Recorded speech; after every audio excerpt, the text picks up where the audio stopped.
Vamos lembrar a importância de encararmos sentimentos, encararmos situações, encararmos comportamentos nossos que muitas vezes fugimos ou que estamos presos neles. Então, aqui vamos encarar nossas expectativas, mais ainda, né? A expectativa muitas vezes é o que direciona as nossas escolhas até. Se não conhecermos o que esperamos, o que sentimos que está nos faltando naquele momento, não vamos entender o que realmente buscamos. Se não percebermos o que esperamos, se não percebermos de maneira mais clara as nossas expectativas, como que vamos realmente perceber por que escolhemos uma coisa e não outra? E muitas vezes escolhemos coisas em que as consequências não é o que esperamos. Nós pensamos em uma coisa, focamos em uma coisa e na hora que vamos perceber, aquilo que escolhemos não é exatamente aquela expectativa. E aí, diante disso, a gente começa a perceber, o que será que pode estar acontecendo inconsciente comigo que eu ainda desconheço? Então, aqui nós vamos falar hoje um pouco mais sobre, dentro desse contexto da comunicação, para realizar o autoconhecimento e realizar o autoconhecimento com a comunicação, ou seja, comunicando-se consigo mesmo, comunicando-se com esses sentimentos, comunicando-se com seus pensamentos e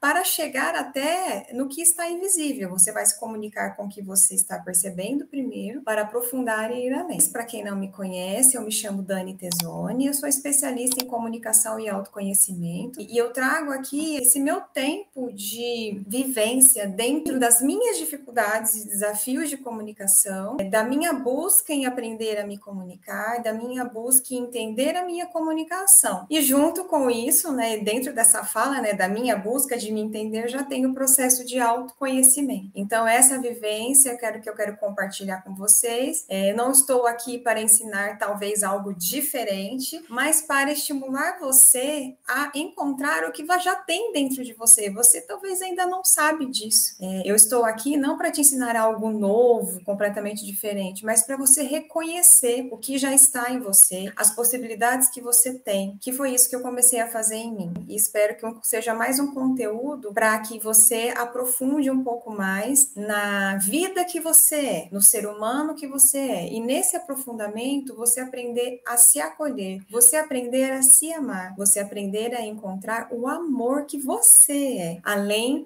desse nosso sistema humano que muitas vezes nos fala ao contrário. Não só o sistema humano, porque dentro do humano nós estamos aqui como humanos. E se somos amor, a humanidade tem esse amor, mas nós precisamos encontrar. Vamos encarar nossas carências e expectativas? O que vocês acham? Eu falo às vezes você, às vezes eu falo nossa. Na verdade, mesmo quando eu tô falando você, eu considero que eu tô falando para um espelho, eu tô falando para mim. Então, no fundo, eu sempre estou falando para mim, mesmo quando eu falo você ou quando eu falo nossa. E aqui eu já coloquei nossas mesmo para tomar mais como propriedade. Nossas carências e expectativas. Então, a carência a gente pode considerar, do que eu tenho aprendido, alguma coisa o que nos carece, o que nos falta. Então, se eu tenho uma sensação de falta de algo, eu careço de um algo que eu tenho uma sensação de falta. E aí vem já a primeira questão. Será que o que eu tenho sensação que falta está faltando mesmo? Ou é só uma sensação? Porque eu ainda não percebo que já existe ali o que eu sinto que falta. Então, aqui é uma primeira pergunta. Vamos já começar pela palavra carência. Será que falta mesmo? Ou é só uma sensação? Mas eu também não preciso considerar que é só uma sensação, só como se fosse uma coisa simples ou como se fosse uma coisa sem valor. Não, porque esta sensação de falta é a nossa preciosidade. Essa sensação de falta é que garante pela busca. Então, eu preciso, muitas vezes, dessa sensação de falta. Na verdade, não. Eu preciso da sensação de falta para buscar algo. Se eu ainda não encontrei algo que eu estou esperando, aí pode ser qualquer coisa que você esteja esperando, existe uma sensação de falta. Então, eu preciso da sensação de falta para me movimentar.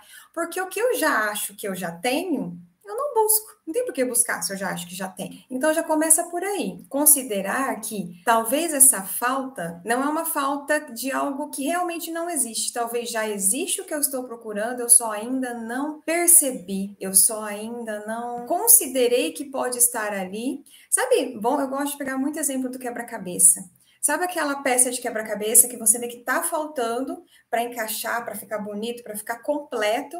e você às vezes tá assim, quem monta quebra-cabeça talvez me entenda melhor, quem tem o hábito, né? Vocês vão falar assim, nossa, não é possível, não tem essa peça, porque você já procurou e não achou, e de repente você acha. De repente não, né? De repente muito menospreza um pouco o nosso esforço, depois de tanto buscar, você acha, né? Depois de tanto esforço para buscar, você acha. Então é mais ou menos assim, às vezes nós temos a sensação que está faltando, mas na verdade não está. E tudo bem. Você começa a se julgar, né? Por não encontrar, que coisa eu não encontro, eu não percebo, eu não enxergo isso, e você se critica. Se você começar a fazer isso, você não está se acolhendo, está se julgando. Agora, se você se colocar numa postura de aprendiz, você vai colocar assim, nossa, pode ser só uma sensação de falta. Então, se é uma sensação, o que está faltando para mim? O que eu sinto que está faltando?